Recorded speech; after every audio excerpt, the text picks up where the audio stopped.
Council. If you'd please stand, those of you here are present, and join me in the Pledge of Allegiance. I pledge allegiance to the flag of the United States of America and to the republic for which it stands, one nation, under God, indivisible, with liberty and justice for all. Thank you. I'd like to ask for your consideration for a moment of silence for two retired firefighters for the city of Macomb that passed away this last week.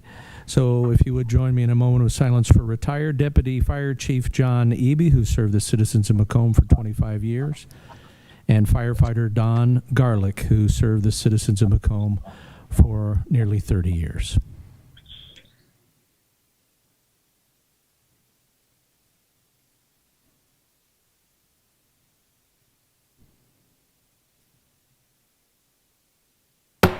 Thank you. Our condolences to their families, and our thoughts are with them. Council, before you is the consent agenda, and a motion is in order. Mayor, we need to do roll call. Roll call. That's true. Thank you. Apologize. If the clerk would call the roll, please. Mike Wayland. Here. John Vajezi. Here. Annette Carper. Here. Tom Cook. Here. Gail Carper. Here. Tammy Lee Brown Edwards. Here. Dennis Moon. Here. 7 present. Thank you. We have a roll. We have a quorum. Thank you. Now, before you is a consent agenda, and a motion is in order. Move to adopt the consent agenda as published. Second. It's moved and seconded to adopt the consent agenda as published. Any discussion? Hearing none, roll call, please. Wayland. Aye. Vajezi. Aye. A. Carper. Aye. Cook. Aye. G. Carper. Aye. Brown Edwards. Aye. Moon. Aye. All ayes. Motion carried. Thank you. Does anyone wish to speak to the council under the public comment section of tonight's agenda? There's obviously no one in the council chambers. Is anyone on the line that would like to speak under the public comment section of tonight's agenda? Hearing none, we'll move on to departmental reports. We should have Fire Chief Rick Driscoll on the line with us on the Zoom. Chief, we'll turn it over to you for your report. Thanks, Mayor. I apologize. I didn't get you. The monthly report was in the agenda. I've just got some notes here I'll go over for the quarterly report. For the quarter, we had 519 calls. The majority of those, like always, are EMS. We did have 3 structure fires, 2 vehicle fires, and we responded on 4 mutual aid calls in the county. Inspections. This is kind of a slow time of the year for inspections, and then COVID pretty much shut it down completely. So we only had about 12 man hours of inspections for this quarter. Training wise, we had 830 hours of training. 3 of my guys have completed the first half of the rope operations course. That kind of got, it was a split course with a weekend in between, and COVID hit in the middle of that. They're scheduled tentatively for June to finish the second part of that training. Also had 2 of my guys complete the ICS 300 and 400 course out at MDH, which was perfect timing with COVID hitting here. Renewed 2 EMT certifications, and had 4 guys go through the Hazardous Materials Incident Command course, certified in that as well. L1, in case you don't know, was sent to Banner Fire to have the refurbishment done on it. That was a few days work of getting all the equipment off of that, getting that ready to go. We're hoping to have that back hopefully by June. Don't know how much it slowed them down in that shop with COVID, the COVID-19 crisis. Captain Rhodes has been working with Chief Deputy Kramer from the Sheriff's Department on with the Capital Power doing the wind turbines and stuff, as they've offered some replacement or even upgrade to some of our rope rescue equipment. And for those of you who don't know, we did do a rope rescue Friday out at Argyle for the plane in the tree. Deputy Kramer was impressed with our guys' work and was going to pass that along to Capital Power to hopefully push that grant or upgrade of equipment along. As far as what I would call our COVID-19 response, since all this has gone down, I've been serving as the operations section chief out at the EOC, along with Chief Barker. He's the logistics chief. I've got about 150 man hours out there at the EOC, or I'm sorry, about 116 hours. There's a few other of my guys that have had some smaller roles out there. All together, between the three of us, we probably got about 150 hours spent with the Emergency Operations Center. The rest of the guys, between setting up and tearing down the shelters that are out at MDH, we have our Mavis shelter and Light Tower, along with Hancock County's Mavis shelter and Light Tower, have been in operation out of MDH since all this has started. And we've got about 55 man hours out there in setting up. We had to tear them down in the middle of it. I don't know if folks remember, but about 2 weeks into all of this, there was severe storms predicted. So Mavis sent a message out, all the tents had to come down.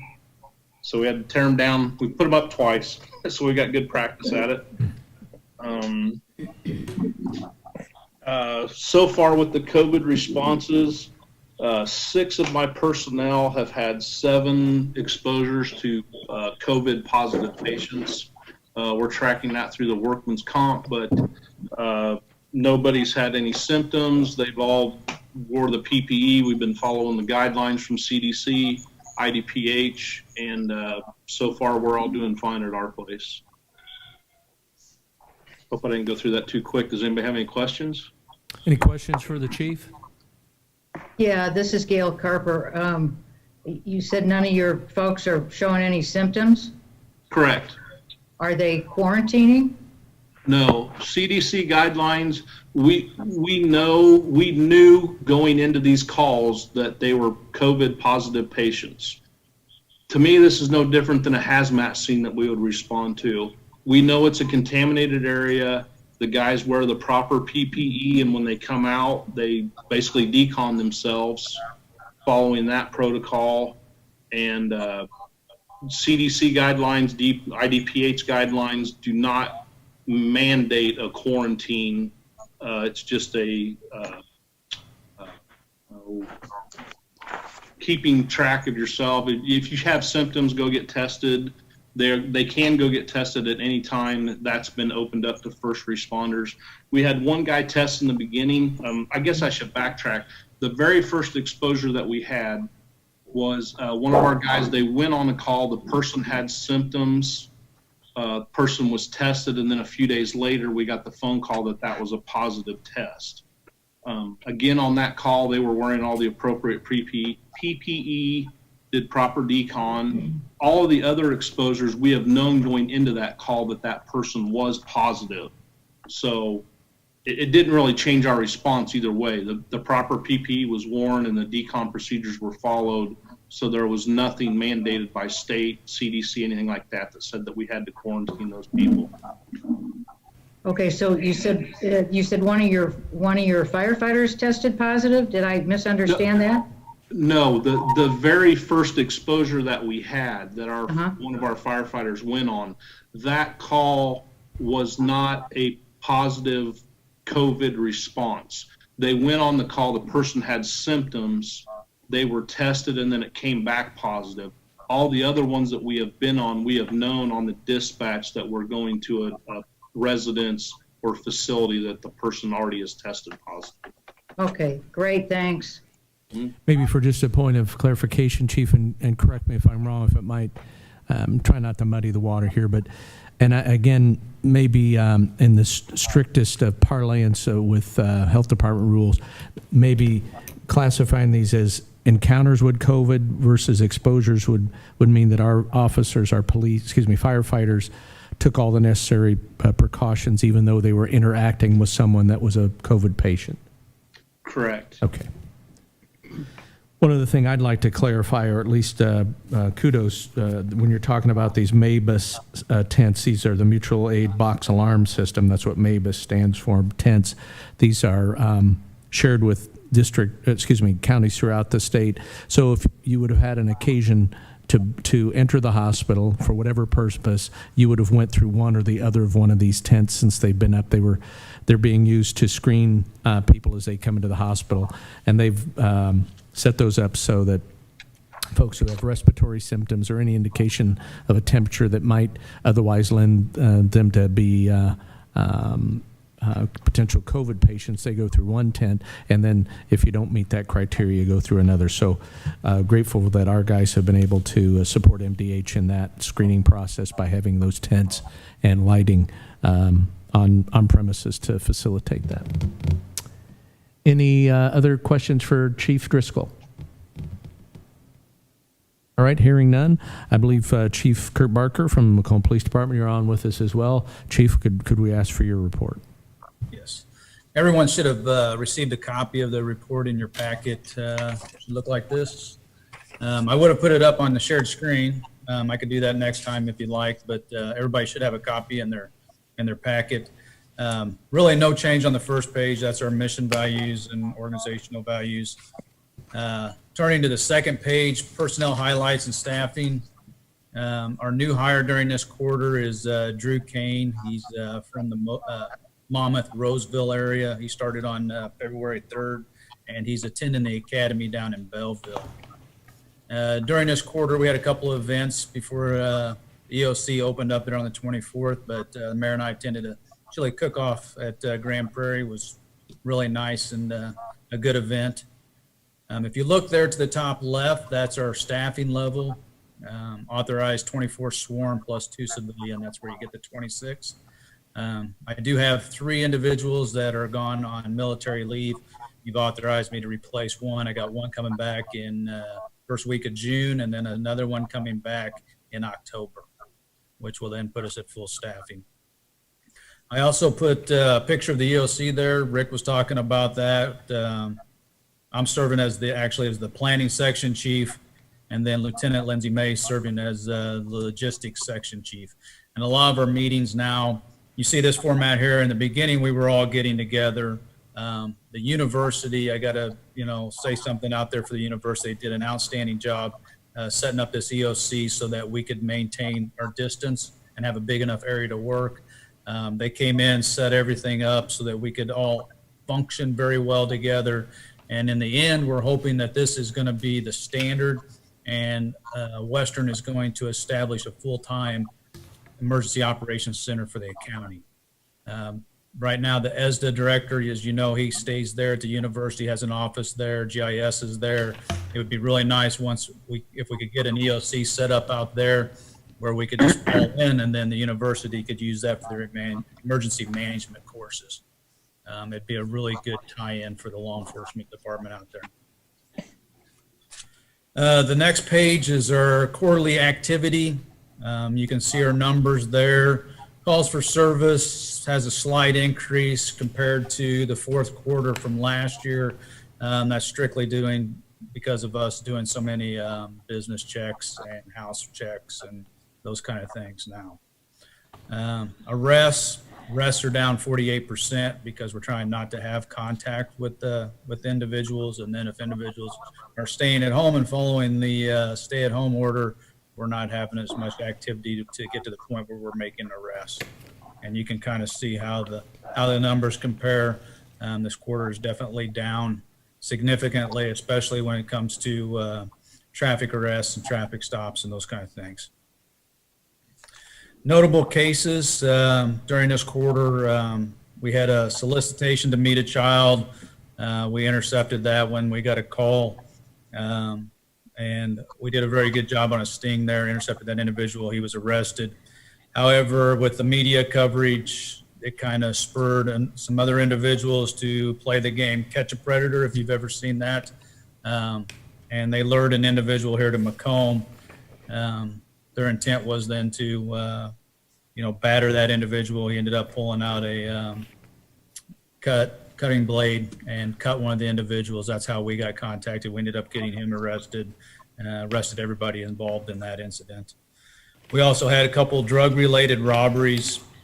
First one, drug dealer basically stole from another individual and was battered. He was arrested. They were all arrested. Another one, individual was trying to buy from the drug dealer, took the money, took off running. We ended up catching that individual too. Those were really the highlights for cases during this quarter. We also started a new program where we can do some online reporting. We hadn't done that in the past. So now if you have a case with damage to property, lost property, theft and vandalism where there's no suspects and all you're asking for is an incident number to either turn into insurance or to give to your landlord because there was some damage, you can now file that report online and get an incident number and not tie up an officer. That was one of the steps that we took to try to minimize our contact with the public. And so far it's been working really well. And then on the last page, miscellaneous, I like to just throw in some different things in here. First, we got a note appreciation because Levi Walton, Judge Walton's son, returned from Afghanistan. We gave him an escort in through town to his house. I got to thank you for that. And then I got to give a shout out to Yetter. Yetter did an outstanding job. They made face shields and masks for every officer, and they also did it for the fire department and other first responders in the area. So we got to say thank you to them. And then Domino's sent a bunch of pizza, and they're always taking care of us. So we got to give a shout out to them too and thank them for all their support. That's the end of my report. Pending any questions. Any questions for Chief Barker?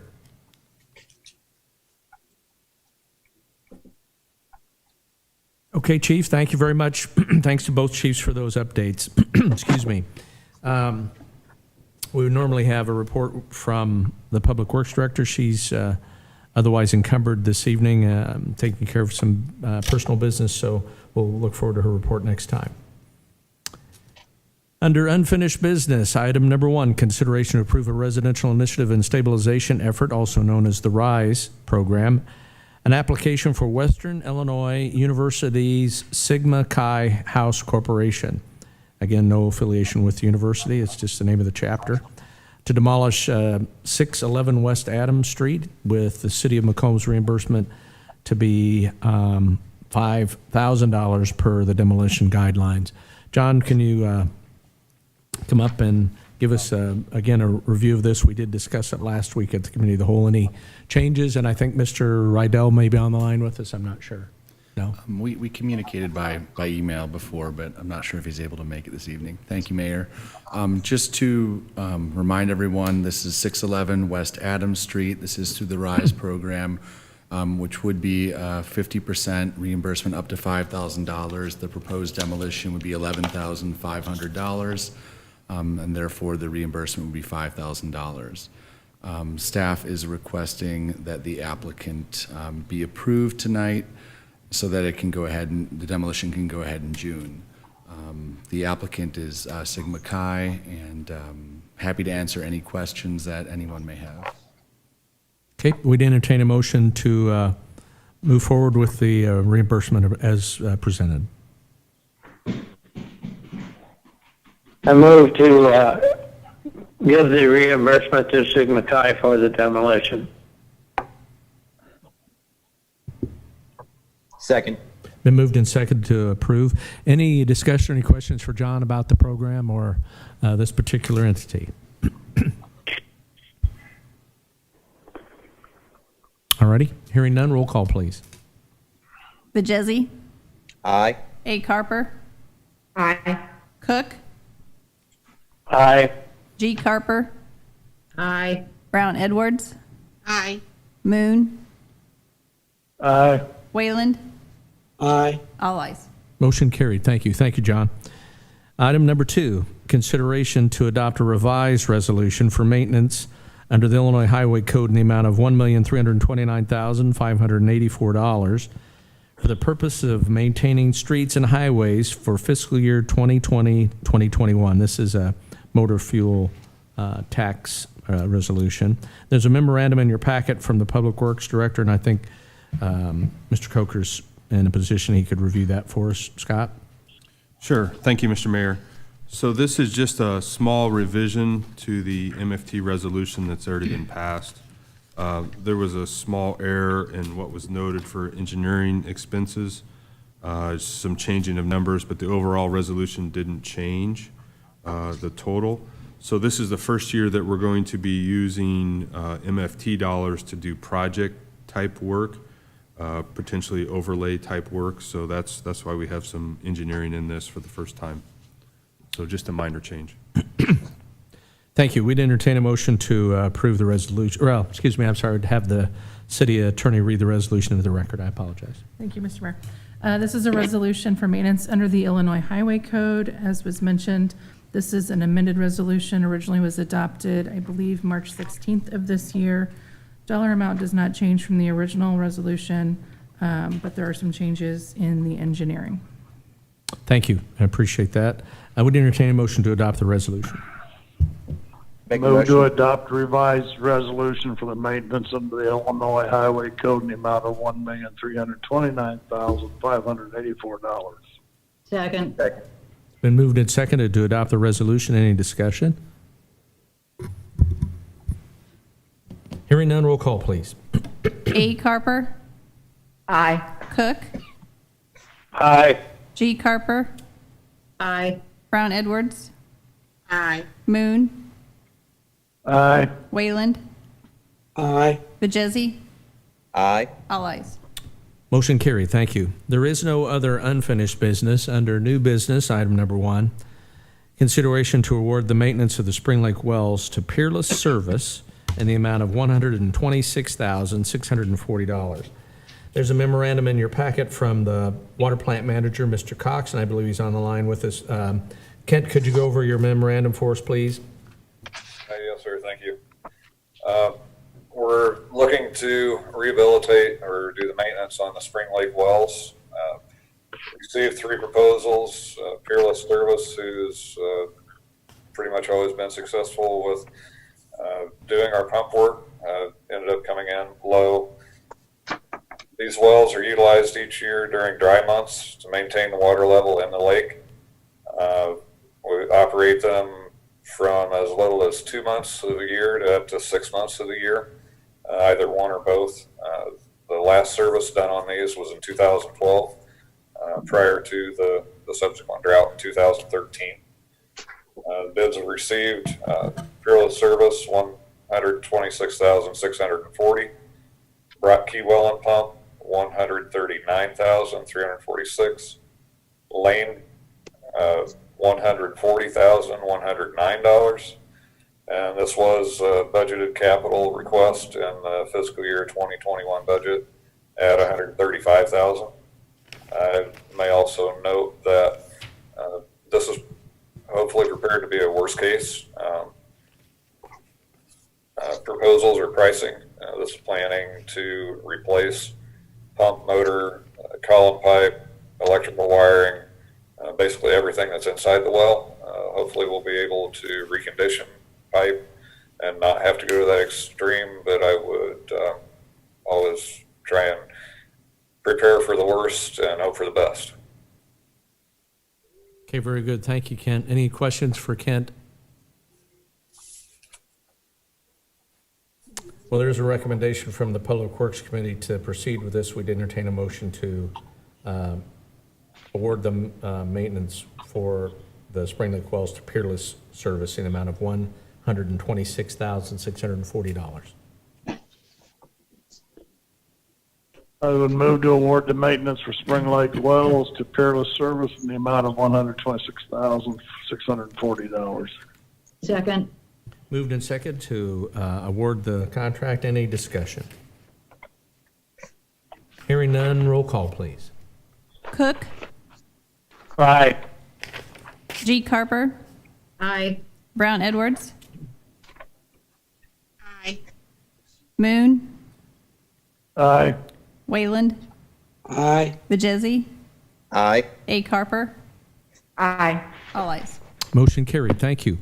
Item number 2, consideration to approve entering into a professional services agreement with Eden Brothers LLC in the amount of $39,600 to perform a leak detection survey for the city of Macomb's entire water distribution system. And there's an additional memorandum in your packet from Kent as well. Kent, could you go over that for us, please?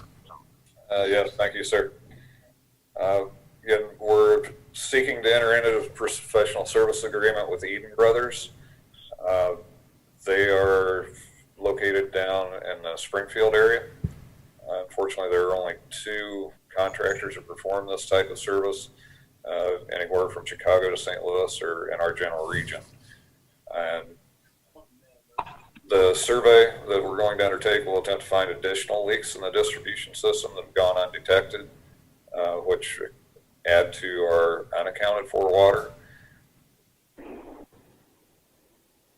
We had a leak a couple weeks ago on April 23rd that was repaired on University Drive that we have every reason to believe happened during the October hydrant flushing. That leak was going underground to some tiles and then being pumped by sump pumps back to the storm sewer, and wasn't discovered until those sump pumps failed, and then led over the course of about a 10-day period from the time that failure was found to it actually being determined that it was a leak, and it appears to have been somewhere around 75,000 gallons a day that it had leaked since October. And that's just one of many examples, but most recent, which had occurred. This survey is a proposal to include all 202 miles of the distribution system, including 75 miles of non-metallic pipe, which would either be a transite pipe or plastic pipe, which the survey will utilize sounding, acoustic logging, correlation, and leak listening.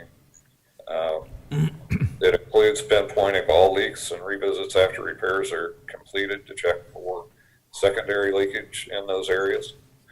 It also includes detailed reports, including photographs of any of the areas that they find of leakage.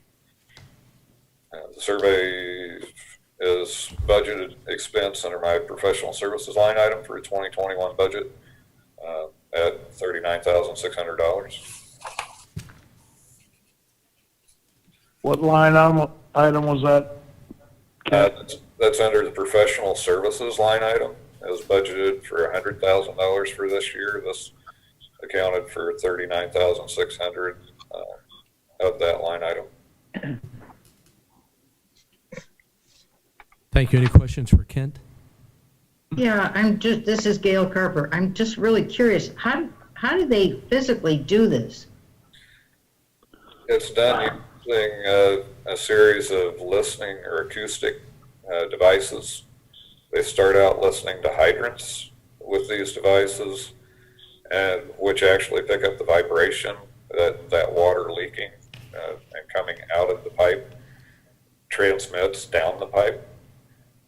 If there's not able to listen to the hydrant, they're also able to listen to the valves, which we have around 1,200 of each, hydrants and valves, or individual curb stops for each individual service, which were somewhere around 5,850 of those in the system. So they can then go from listening with the more basic forms of equipment to using leak correlation equipment that narrows down to actually being able to pinpoint within a 12-inch span of where that leak is believed to be, and they paint that area out, photograph it, identify us immediately of what's been found. And some of this work has to be done at night when there's less traffic or less wind. So they listen from like the street? They'll start out listening. Forgive my ignorance, but I'm just trying to imagine this. They'll start out listening on hydrants to the actual hydrant itself. Since it's connected to the main, the sound will transmit up through the fire hydrant and emit the noise there. And then they can also listen to the valves that are buried directly on the line, or the individual curb stops for each individual water service. So if we see people with their ears up to a fire hydrant, we shouldn't worry? Precisely. And as I said, they will be doing some of this work at night as well, so. Okay, that'll be interesting. Well, I'm suspecting, Ken, correct me if I'm wrong, it's not going to be ears, it's going to be some sort of electronic acoustical device. Is that correct? Yeah, you're correct. As well as having trucks with flashing lights on them sitting there. Okay. Sorry, I just couldn't resist somebody doing this, you know? Understand. Well, you will have seen me do that more than once, I guarantee. I think Alderman Carper, the other thing to keep in mind, typically when there's a leak, there's a small opening. So the water's shooting out of that pipe, making a noise. So we may not be able to hear it ourselves as we walk by, but with the equipment, they can pick that up. Okay, that just sounds like a really interesting thing to be able to do. Thank you. Unfortunately, due to the COVID, I was hosting a training this month with this company for American Water Works Association at the transit facility, and would have been able to do some live demonstrations before I brought this to council for any of you to come and see, but due to the COVID crisis, that had to be canceled. So I'm sorry for that. Okay, thank you. Any other questions or comments regarding? Yes, I Alderman have a kind of a different line of questioning. Excuse me, Ken, if you'd explain this. The echoing sometimes, I don't catch it all. You said there's only 2 companies that do this work in this area, or? Yes, Dennis, within our region. Nearest companies, this Eden Brothers is actually out of St. James, Missouri, down by St. Louis. Their representative for our area actually lives just outside of Virginia, Illinois, so he's not too far away. The other company that they had got proposals from and discussed this with is actually out of the Chicago area. And their pricing was about $10,000 more for the same footage. Okay, so you did get a price from them? Yes. They gave me a price per mile. Okay. And calculating that out, it came out to like $53,200 versus. Okay. Well, I think it would have been nice to include that, just because we do have in our documents we're supposed to get more than one bid. And we have so many specialty items in the water plant that we're a lot of times restricted to only one supplier. So now explain the $39,600. That is just a portion of your professional services, or is that what you estimated this was going to cost when we did the budget? I had this proposal in hand when we did the budget. That's just a portion of that line item. So they had already figured it before we did the budget. So you used the figure? Yes. Yes. That's correct. Actually, the original time that I talked to them was in excess of 2 years ago. And so after I used that number from 2008 for the budget. You've been around me long enough. You know I'm a little suspicious. And when our budgeted figure, it comes out to the penny on what the bid is, it raises my eyebrows. So maybe some explanation in the future would avoid this conversation. Oh, absolutely. Thank you. Thank you. Thank you. Any other discussion? We'd entertain a motion to approve entering into the agreement with Eden Brothers in the amount of $39,600. Motion to approve. Second. It's been moved and seconded to approve. Any discussion? Hearing none, roll call, please. G. Carper, Aye. Brown Edwards, Aye. Moon, Aye. Wayland,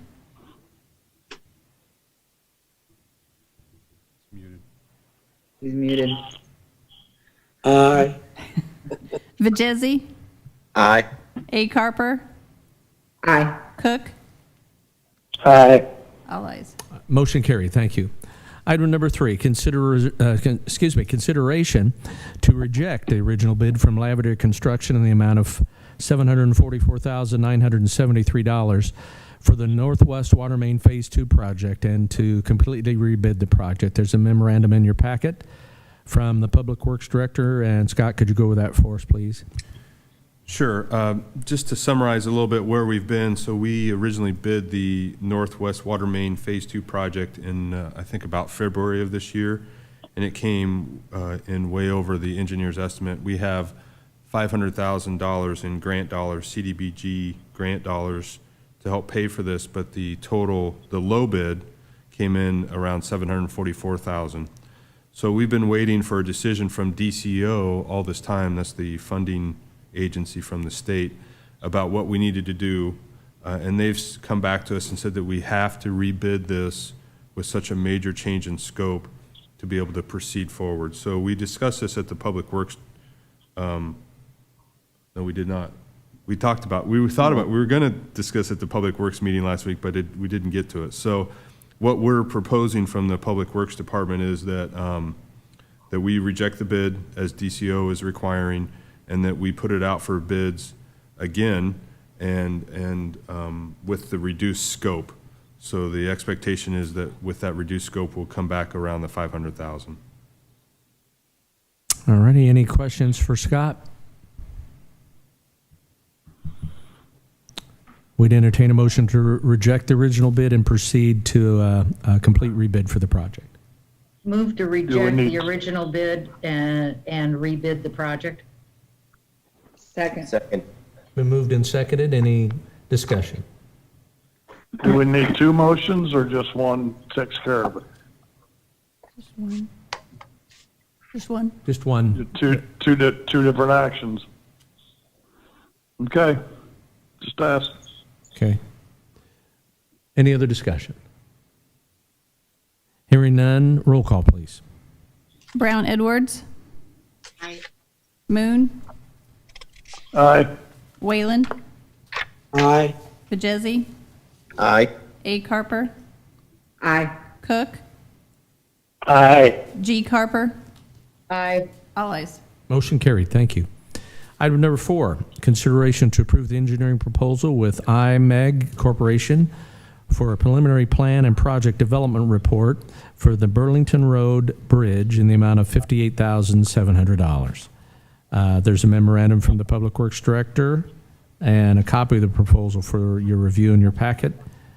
Scott, can you go over those for us, please? Sure. Thank you, Mr. Mayor.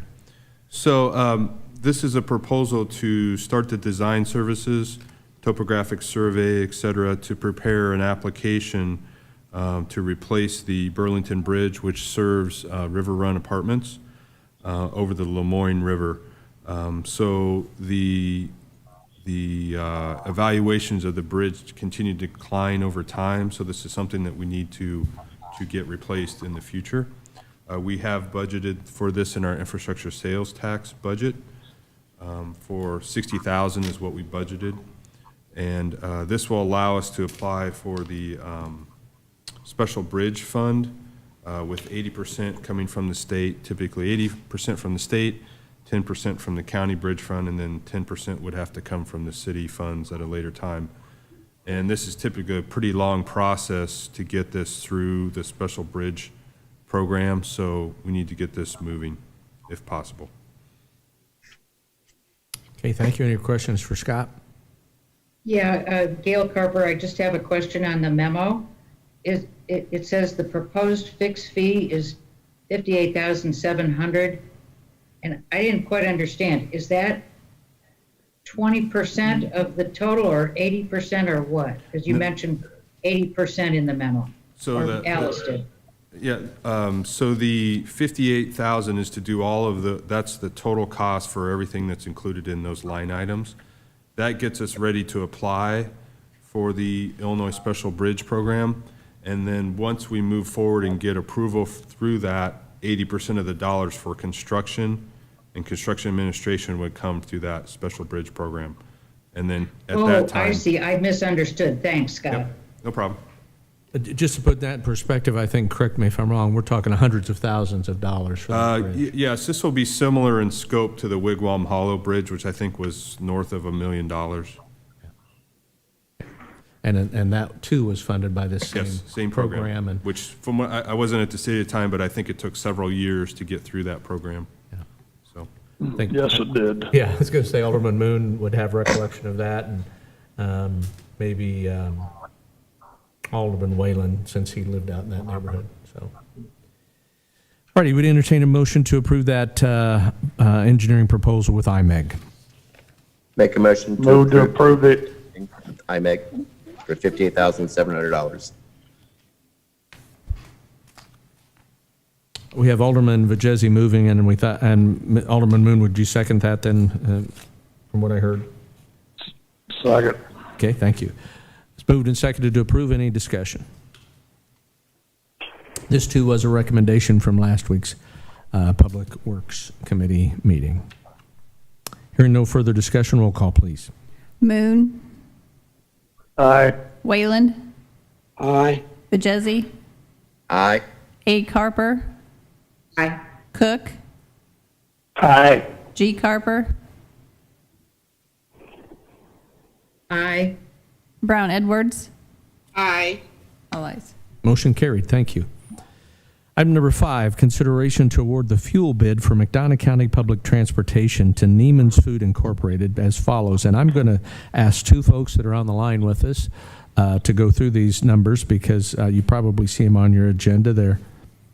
I'm not quite sure the spread here, but it is very clearly enumerated. We have Miss Lori Sutton, who is the newly appointed person from the regional council to oversee the transit facility, and Susan Nash on the line with us.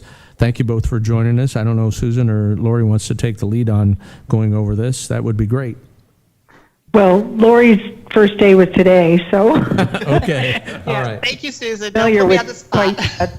Yeah, so we had issued the bid, or the request for bids back in April, and then we had our opening in first part of May. And I do believe that, and I'm not looking at my computer, but I'm figuring that you have the spreadsheet that indicates the cost of the fuel per gallon, and it was clear that Neiman Foods was a low bidder for both biodiesel and then the gasoline bids. And so, when we looked at that, John and myself, we felt that that was certainly the lowest bidder, and that was the one that we needed to go with. Okay. John, do you want to add anything? Just as I have the numbers in front of me, so the low bids for this round were Neiman's, and the low bid for the only one that changed was the diesel with winter additive was .0310, or sorry, it's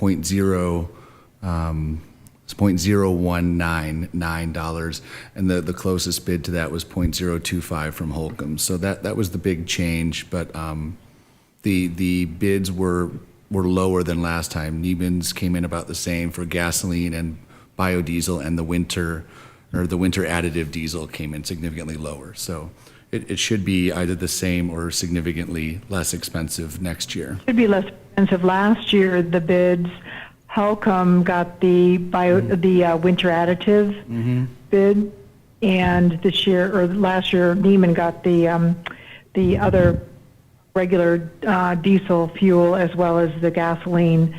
So, but I think we're going to be coming out ahead this year. Okay, very good. Any questions for Lori, John, or Susan? Hearing none, we'd entertain a motion to award the fuel bid for the Transit Center, McDonough County Public Transportation to Neiman Foods in the types and amounts listed in your agenda. Move to award So the fuel moved. bid for McDonough County Public Transportation to Neiman with all of those specifics in it. Okay, thank you, Alderman Carper, and a second by Alderman Moon. Any discussion? Yep. Hearing none, roll call, please. Wayland, Aye. Vajezzi, John, you're muted. Aye. It's trying to hit it off. A. Carper, Aye. Cook, Aye. G. Carper, Aye. Brown Edwards, Aye. Moon, Aye. all ayes. Motion carried. Thank you. Item number 6, consideration to authorize the solicitation of requests for proposals for the Go West fixed route and the demand response services for the transportation department. So John has a memorandum in your packet kind of outlining the RFP process. Could you go over that with us, John? Any details stand out there? Just like to go through that memo. So the request for proposals for Go West, it's the request for proposal for Go West fixed route transit system, the demand response transit system, Hancock County demand response system, as well as the Macomb Community Unit School District Number 185 system. Each entity will maintain their own contract, but with concurrence from IDOT, we are bidding them all concurrently so as to attract the most interest from potential vendors. Okay, makes sense. Something we've talked about in the past, both here and at the Transportation Subcommittee. The RFP. And will- I would like to add that part of the reason that this is going out so late is that the intent was that we would be getting it out towards the end of February, but we needed to have concurrence from IDOT before we were going to be able to issue the request for proposal. And they had a change in staff with their bureau chief. We did not get notification that we could proceed with the bid until towards the middle to end of April, and so that's why this has taken a bit of time to get through this process. Very good, Susan. Thank you. John, anything else? Just to elaborate the dates that we'd obviously try to get this out as quickly as possible, and we're hoping by Wednesday to get this to 3 newspapers and 5 vendors, and then the final submittals would be due June 9th. Okay. We'd entertain a motion to authorize a solicitation for RFPs for Go West, the fixed route system, and the demand response services. So moved. Second. Moved and seconded to authorize. Any discussion? Hearing none, roll call, please. Vajezzi, Aye. A. Carper, Aye. Cook, Aye. G. Carper, Aye. Brown Edwards, Aye. Moon, Aye. Wayland, Aye. all ayes. Motion carried. Thank you. There is no other new business this evening. Under committee reports, I believe Mr. Bannon has an update on the complete count census. John? Excuse me. As he smiles to the podium. I apologize for continuing to talk. Macomb's Macomb census rate self-response is about 55.5% right now. We have increased since last week, but it's really important for everyone to be counted. If you haven't gotten around to it for whatever reason, it's my2020census.gov. You can call in at 844-330-2020. Some good news that's coming through the pipeline, through an IDHS, Illinois Department of Human Services grant with WIRC. We were able to purchase thousands of bags branded with the census, so we're going to partner with Genesis Gardens, and those are going to be used with some material, a flyer inside to ensure that they have that contact information to both get the census information out to people in the community as well as help provide them with food and get some needed services. So I'm excited about that partnership, but it really would be amazingly helpful if everyone could remember to be counted in the census, and if you already have, thank you very much. Very good. So in looking at the state map, there's a couple of areas in the community, a couple of quadrants that are needing a little extra boost and encouragement, and folks coming on board with us and getting their self-reporting done. And that would be the southwest quadrant, so over in the 5th Ward near Alderman Carper. Any information you can get out to constituent groups would be helpful, understanding the limitations that we're under.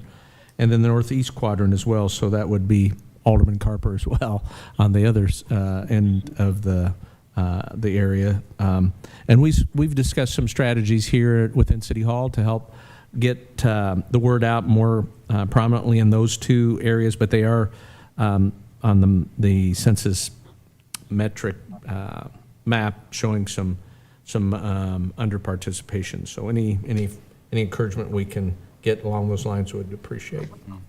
And in full disclosure, I live in the northwest quadrant, and my tract is slightly under 50%. So we do know that. we would appreciate anyone and everyone in every quadrant, no matter where you live. Exactly. Any questions for John? Yeah, I do have a question. John, did you say you have some strategies for reaching out in these areas? Yeah, we would like to do some signage campaigns, and we're working with one of our workforce individuals to come back into City Hall in a kind of a socially distanced situation. And so she'll be in a position to answer questions here, whether they be pertaining to how to answer the census or even fill out the census if people are aware that they're not getting the full confidentiality that they would be if they directly filled it out. So we have some ideas on how to make it a little easier, and then some signage campaigns to kind of get that information out into specific areas. And Okay, I'll just contact you one-on-one tomorrow or the next day and see what we can work out over here in the Fifth Ward. So, one thing that he mentioned there about the workforce development individual we have committed here, the idea would be is that we'd get the word out by all means to let folks know that if they had questions about the census or the form or some direction or guidance, that we could have a local number, a local person someone could talk to, rather than the random person at an 800 number. Not to say that they're not doing a good job, but again, that local connection might foster a better response rate. So that's what we'd be hoping to do with that particular strategy. And that would be a staff number. It wouldn't be a phone tree. So I think people might feel a bit more willing to call if they knew they could talk to a human voice. Right. All right. Any other questions? Thank you, John. Any other committee reports this evening? Mr. Mayor, Ma'am. I attended we started having the county board committee that oversees the dog shelter again. We skipped 2 months and we met again via Zoom. And they've had great luck in adopting dogs. At the end of April, they only had 2 dogs to adopt, but they do have a lot of cats. So there is a special price, a much lower price to adopt cats, especially those that have been in the shelter for more than 2 months. So I'm hoping to get the word out that if anybody's looking to adopt cats, the price has been lowered quite a bit. Great. Alderman Carper, can you share with us, are there special hours that the animal shelter is available? Is it open by appointment? I'm not quite sure where they fit into the essential question. business category. They're still doing lots of adoptions, but they want people to call and set up a time. Okay. And then they do a lot of video and photography on Facebook and with some of the local media, so you can see the animals in action, so to speak. And I think that's what's got all the dogs adopted. But this is kind of the time when they get overwhelmed with cats in the spring. So those pictures are up on Facebook and available around, and they're working on videos because it looks like the videos of the animals moving around works even better. So if you do want to adopt a cat, you can just call the phone number, the public phone number listed, and they will make arrangements one-on-one with people who want to adopt. Okay, very good. Thank you. Any other committee reports this evening? All righty, hearing none. Aldermanic reports. Alderman Moon. Yeah, I've got a couple issues. First, a shout out to the Public Works Department. This is Public Works Week, recognition they deserve and probably underappreciated to some degree. And even though they don't have a 24-hour shift, they're on call 24/7. So appreciate everything they do for us. I had a couple questions that maybe for the agenda next week, or maybe just a report from the appropriate people. I have a question about what we're doing about opening the pool. We got a memo from the administrator about some communities in the area not going to open theirs. I just wondered what the discussion has been about ours. And then I had a question about the Rebuild Illinois bond funds. This is what happens when you have too much time. I noticed that the township gets a set amount of money, and Macomb Township is contiguous with the city of Macomb. So I was wondering, like in the chart at the state, they listed that, I don't remember if it was a month or a quarter, but they got $18,684. I just wondered, does that go into the county pot? Does that go into our funds for work in that township, or exactly how this works? And I apologize if we've discussed this in the past, but I don't remember having this discussion, and I don't remember anybody ever asking the question. So just throwing it out there. That's a good Because we're all question. looking for more money. Absolutely. We're That's a all good looking question, for more Alderman money. Moon. We will look into that. Thank you. And as far as the That's all. as far as the pool question, Alderman Moon, is that we would tell you we've not made a absolute decision on that, but the figures we shared with you last week when we talked about some budget reduction efforts in this current fiscal year, the pool not operating was part of those savings. So, but we'll be making a recommendation to you here within the next week or so. Okay, I'm just curious. You bet. Thank you. Since we don't come to City Hall anymore, we don't hear what's going on. Understand. Thank you. You bet. Excuse me. Anyone else? Or I'm sorry, Alderman Brown Edwards. Yes, thank you, Your Honor. I wanted to congratulate the Macomb Area Convention and Visitors Bureau with the help of Public Works. Thank you, Public Works. This is your week. They have installed 3 signs notating that Macomb is the birthplace of Lizzie Maggie, who is the creator of the Monopoly game. And those 3 signs are near our welcome signs, near our Macomb welcome signs coming into town. So I thank Public Works and the Macomb Area Conventions and Visitors Bureau for spearheading that. Nothing more, Your Honor. Thank you. Very good. Thank you. Alderman Carper. Yeah, just a couple of things. Dennis mentioned Public Works Week. There's a quite good video on social media on Facebook that I think Alice Ortman put together, if I'm right on that, that kind of highlights what Public Works does. So take a look at that. I also want to congratulate the people who put together the photographs of all of our Macomb High 2020 graduates all over the square. I rode around on my bike yesterday, and it's a delightful project, and I think the people involved in that were Nan Crossman from the Macomb Art Center, our own Kristen Terry, Emily Platt, who I believe is an art teacher, and Rachel Lenz of the Park District. And then, of course, we have an appearance in the video about it from the mayor. So take a look at that one, too. The videos are quite well done. So good job on that. That's Very good. it. Thank you for both of those. I would make a point of clarification. Although the Public Works Director did have a starring role in the video, that was Kristen Terry's brainchild, and she provided most of the scripting and the production of that. So, Okay, great. Thanks for the correction. no problem. Thank you. Alderman Cook. No report, Your Honor. Thank you. Alderman Carper. Muted. Annette, you're muted.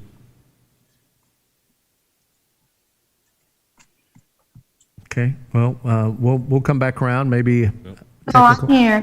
Okay, I'm here. okay. Oh, I was just going on, thanking the public workers, mirroring what everybody else is saying. Those men and women do all kinds of things for us in all kinds of weather, and that's very much appreciated. I also would like to thank our community. When we need help, our community steps up, and there are many people who have stepped up to do different things. For instance, John Bierman has a McDonough County Shelter-in-Place restaurant group going on. And so it highlights all the different local restaurants and whatnot. And that's just an awesome thing that our community does. And finally, I would like to congratulate the graduates of high schools, community colleges, and universities. I'm sorry you didn't get to walk, but still, good job. Thank you. Thank you. Alderman Vajezi. Just a couple quick things. First off, congratulations to our Public Works Week. The second one is Chief Parker made mention about Yetter and their masks and their shields. But thank you to all the residents. We've had a number of residents throughout the city that have taken their time and their fabric to make masks for whether it be first responders, people in retail. But it's amazing how our community has come together to really help everybody here. So very, very proud of that. And then the last one I have is congratulations to the class of 2020. This will be a graduation that everybody will remember. So congratulations to everyone. Thank you. Alderman Whalen. No report, Your Honor. Thank you. Ms. Scalf. Nothing, thank you. All righty. Week down. We're good. All right. Ms. Falk. I don't have anything. Thank you. Mr. Coker. Yes, I do have one short thing to say.